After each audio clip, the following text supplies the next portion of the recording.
শুভ বিকেল। সবাই কেমন আছেন? আশা করি সবাই ভালো আছেন। আমি আল্লাহর মতো ভালো আছি। আসসালামু আলাইকুম।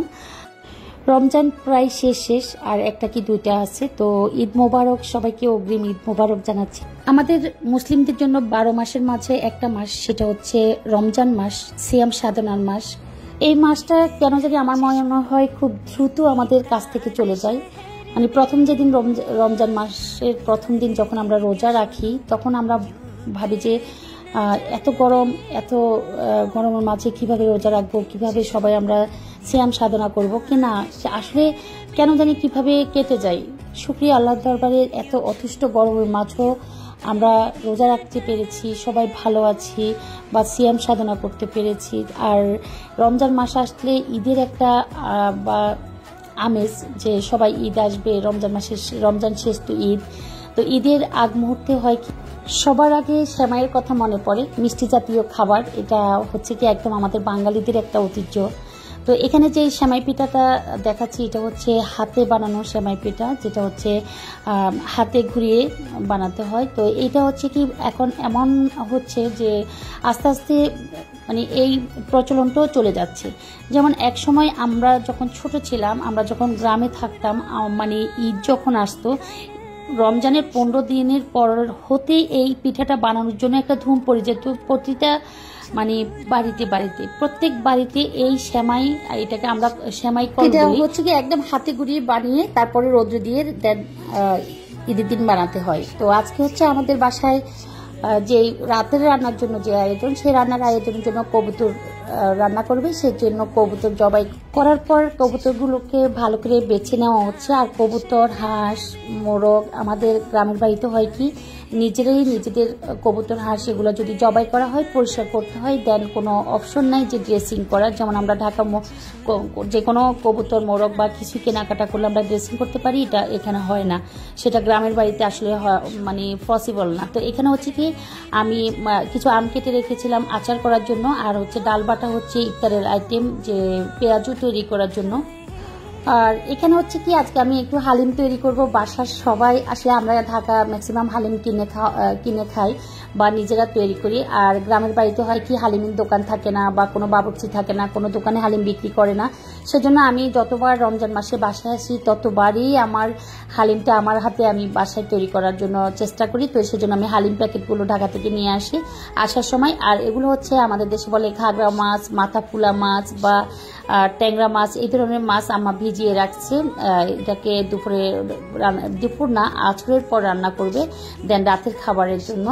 আর পেঁয়াজগুলোকে ছিলে রেডি করে রাখতেছে, ওইগুলাকে ধুয়ে রেডি করে রাখা হচ্ছে। আসলে হয় কি রমজান মাসে দুপুরের পর হতে অনেক হিউজ পরিমাণে কাজ থাকে, সেটা হচ্ছে রাতের রান্না, বিকালের রান্না, আর হচ্ছে যৌথ ফ্যামিলি হলে আরেকটু বেশি তাড়াহুড়া করতে হয়। সব কিছু মিলিয়ে দুপুর 1টা-2টার পর হতেই একটু ঝামেলা পড়ে যায়, যে সবাই সকল কাজ নিয়ে খুব ব্যস্ততা থাকে। তো এটা হচ্ছে আমার রুমের সাইড। আমার রুমের সাইডটায় আমি এখানে কয়েকটা চেয়ার থাকে, আমি সব সময় বাসার সবাইকে নিয়ে গল্প করি। আমার খুব ভালো লাগে মানে বারান্দায় বসে ওদের সাথে গল্প করতে। আর বাইরের যে সিনটা আছে, প্রাকৃতিক বাতাস আসে, ফ্যান ছাড়ি না, ওখানে বসে কথা বলতে। তো এদিকে হচ্ছে হালিমের মাংসগুলোকে আমি ভালো করে ধুয়ে কেটে পরিষ্কার করে পানি ঝরিয়ে রাখতে দিয়েছিলাম। দেন এগুলাকে চুলায় হালিম মশলা দিয়ে বসিয়ে দিয়েছি মাটির চুলায়। আর এটা হচ্ছে রাব্বিকে আমি প্রথমও দেখিয়েছিলাম, ও একটা মোরগ নিয়ে দুষ্টামি করতেছিল। ওই মোরগটার ওয়েট অনেক বেশি, এই জন্য।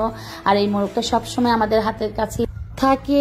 আসলে মানে মোরগটা ওয়েট অনেক বেশি, আর ওকে খাবার দিতে ও একদম সবসময় আমাদের রান্নাঘরে সবাই কাছাকাছি থাকে। আর এগুলো ওকে নিয়ে সবাই দুষ্টামি করে। এদিকে হচ্ছে রাব্বি হচ্ছে আমাদের বাসায় নতুন আসছে, ওকে আমি কিছু কাজ বুঝিয়ে দিচ্ছি। বাসার যে মপ আছে, মপ দিয়ে কিভাবে ফ্লোর পরিষ্কার করতে হয় আমি ওকে একটু দেখিয়ে দিলাম, যে ও পারতেছিল না। তারপর আমি দেখিয়ে দেওয়ার পর ও আস্তে আস্তে মপ দিয়ে রুমটা পরিষ্কার করে নিচ্ছিল।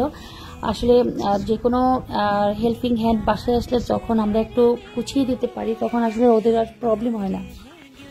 তো ওকে আমি কাজটা বুঝিয়ে দিলাম। এদিকে দেখলাম যে লিখন মোবাইল চালাচ্ছে, পানি ভরতেছে। ঈশান, ও হচ্ছে খুব দুষ্ট আমাদের বাসার। তো সব কিছু মিলিয়ে আমি রান্না করে চলে আসলাম। বুট সিদ্ধ দিয়েছি আসরের আজান দিবার প্রায় 1 ঘন্টা আগে।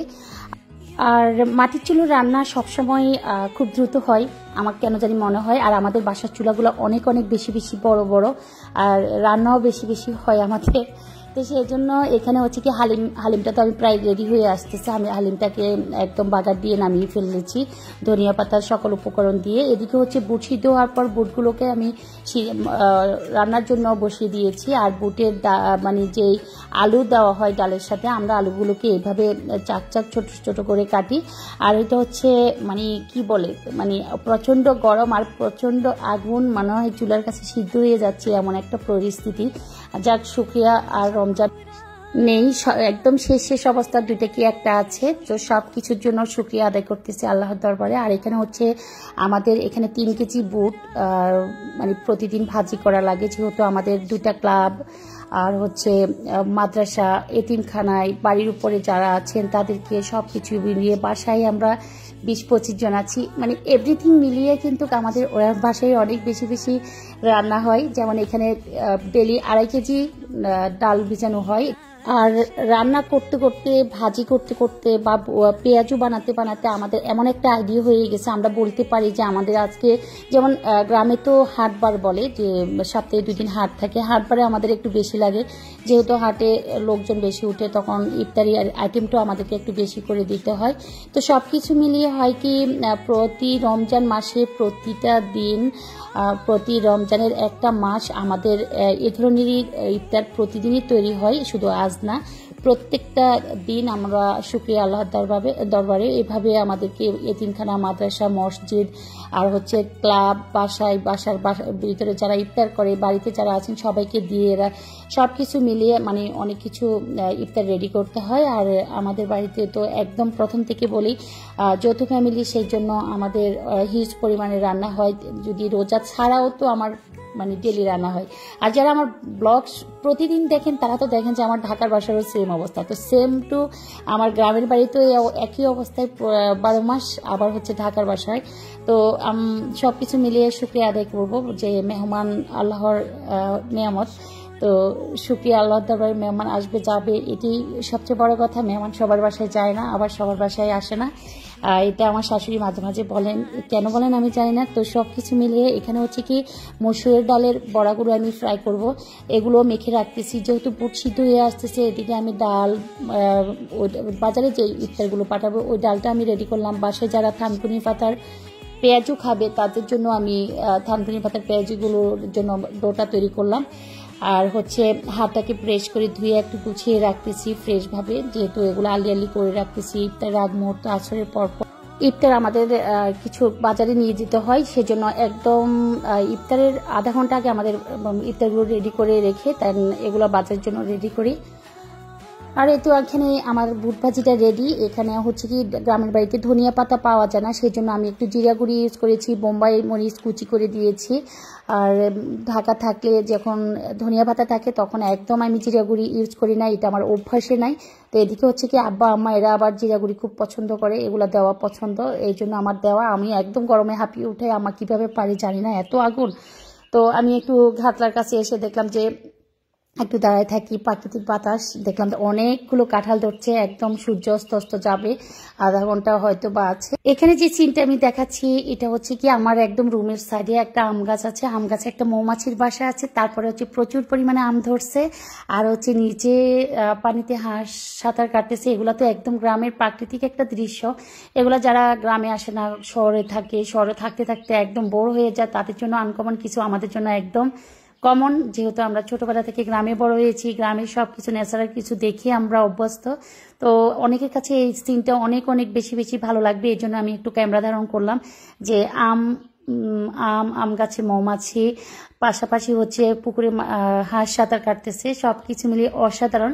এদিকে হচ্ছে কি বোম্বাই মরিচ, মানে গাছের ছাদে বোম্বাই মরিচ ধরেছে, এত মরিচ ধরেছে যে আম্মা পেকে যাচ্ছে, মানে এত খাওয়া হচ্ছে না রমজান মাস।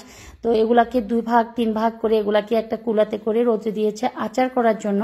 তো এগুলো আমি ঢাকা যাওয়ার সময় আচার করে নিব, সেজন্য আমি একটু যেখানে রৌদ্র আছে ওখানে সবসময় দিয়ে রাখি। এই ধরনের কয়েকটা কুলাতে আমি দিয়ে রেখেছি, উঠোনও আছে।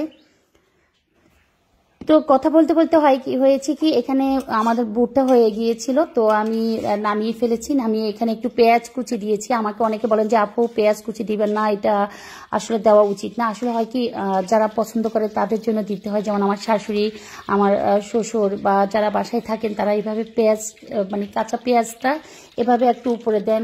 আবার হচ্ছে কি খাওয়ার সময় ওনারা মানে ইফতারের সময় খাওয়ার সময় কাঁচা পেঁয়াজ খায়। তো এটা সবার একই রকম না, সবাই অনেকে অনেক পছন্দ করে, অনেকে পছন্দ করে না, সবার পছন্দ এক হবে না। এখানে হচ্ছে কি বাজারে ইফতারটা রেডি করা হচ্ছে।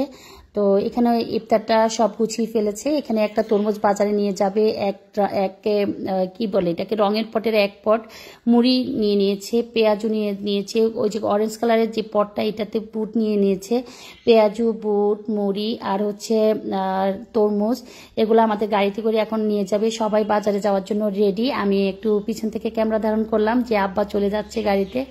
তো এই তো আসলে হচ্ছে কি রমজানের শেষ অবস্থা, শেষ ব্লগটা হয়তো বা শেয়ার করতেছি। গ্রামে আছি, গ্রামের দৃশ্যগুলো আমি তুলে ধরার চেষ্টা করতেছি বা সামনে ধরবো, যে কয়েকদিন আছি আমি গ্রামে। তো এই সব কিছু মিলে ইফতার টাইমটা হয় কি খুব তাড়াহুড়োর একটা টাইম। তো সবাইকে বিদায় দিয়ে আমি ছোট করে একটা ব্লগ সবার সাথে শেয়ার করলাম, আর নিজেদের জন্য একটা মালটার জুস রেডি করলাম। মালটাটাকে জাস্ট মালটা ওভাবে কেউ খেতে চায় না, তাই আমি জুস রেডি করে একটা 4টা গ্লাসে নিয়ে নিলাম। তো আল্লাহ হাফিজ সবাইকে, সবাই অনেক ভালো থাকবে।